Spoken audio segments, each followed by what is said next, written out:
ईमान के डगमगाने का कारण क्या है साईनाथ? विकार।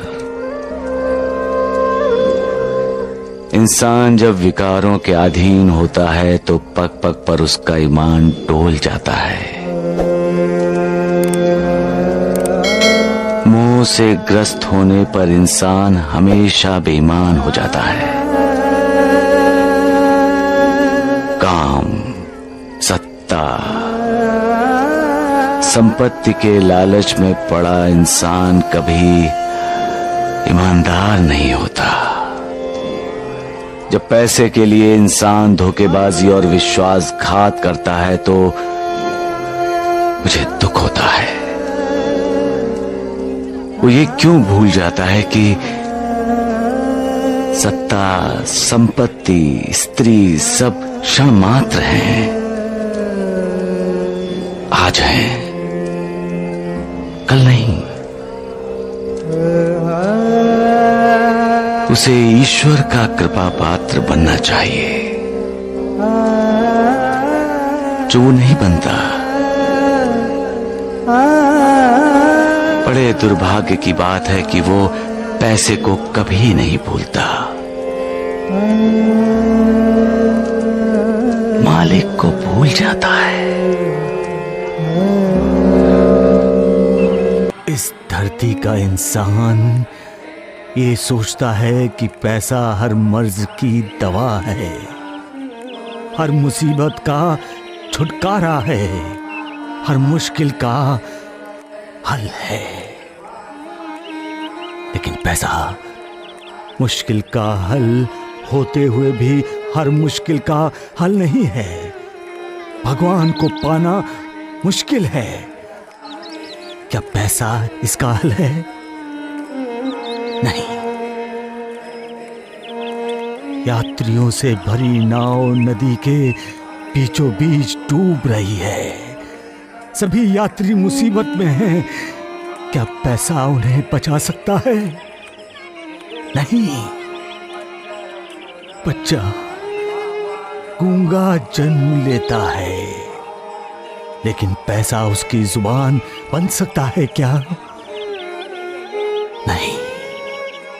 तो फिर पैसे का घमंड, पैसे का अहंकार क्यों?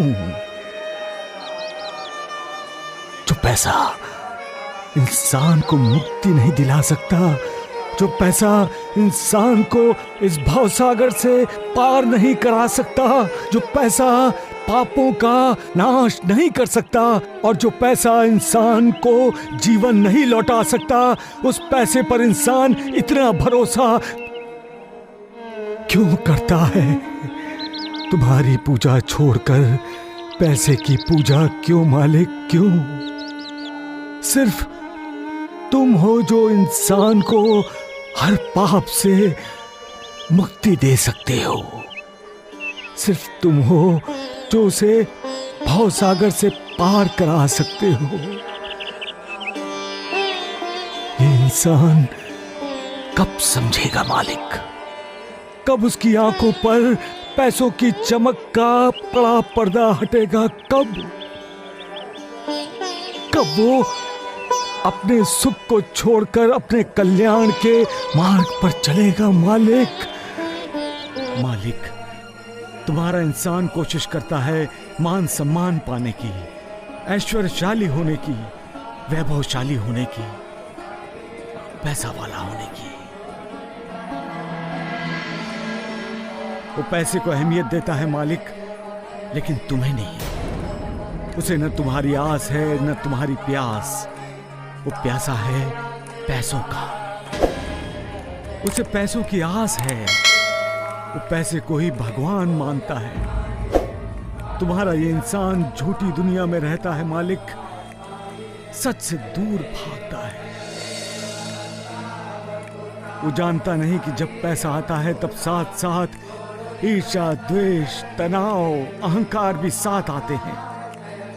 इंसान के जो कट्टर दुश्मन होते हैं वो भी साथी बन जाते हैं।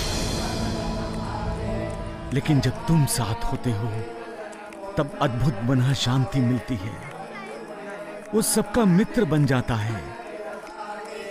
उसके मन में विकारों के लिए कोई स्थान नहीं रह जाता। वो पैसों को गिनने से भी ज्यादा तुम्हारा नाम लेने को अधिक महत्व देता है। लेकिन अफसोस, कुछ अज्ञानियों का यही मानना है मालिक कि तुम हो ही नहीं। उनका कहना है कि इस दुनिया में न भगवान है न मालिक है। क्या आग और पानी में दोस्ती हो सकती है? क्या सांप और नेवला एक बिल में रह सकते हैं? क्या बबूल के पेड़ पर आम उग सकते हैं? नहीं ना।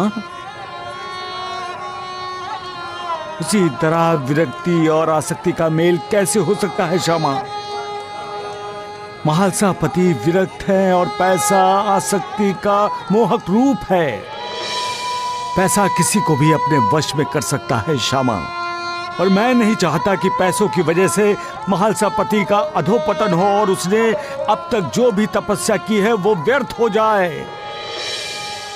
पैसा महालसापति के आध्यात्मिक उत्कर्ष में बाधा बनकर खड़ा हो सकता है श्यामा, इसलिए मैंने पैसा देने से हंसराज को मना किया। रुपया, पैसा, सोना, चांदी, ये सब मोह माया का चक्रव्यूह है। जो इस चक्रव्यूह में चला जाता है फिर वो बाहर नहीं आता। उस चक्रव्यूह का भेदन मालिक की कृपा ही कर सकती है। जिस पर मालिक की कृपा नहीं होती वो चक्रव्यूह में ही अटका पड़ा रहता है और मोक्ष मुक्ति के मार्ग से दूर चला जाता है।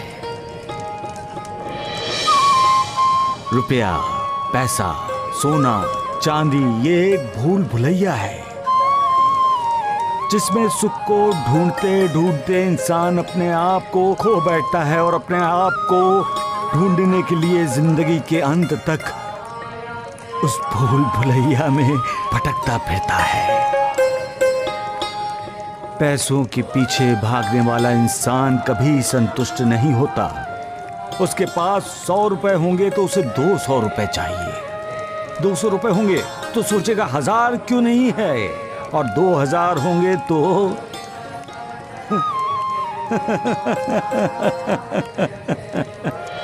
मालिक, लालच सच में बहुत बुरी बला है। पैसों से अपनी तिजोरी भरने वाला इंसान ये भूल जाता है कि उसकी जरूरत कितनी है। क्या है जरूरत? 100 रुपए की है तो भी वो 1000 के पीछे भागता है। वो ये क्यों नहीं सोचता कि पैसा इंसान का उद्धार नहीं कर सकता।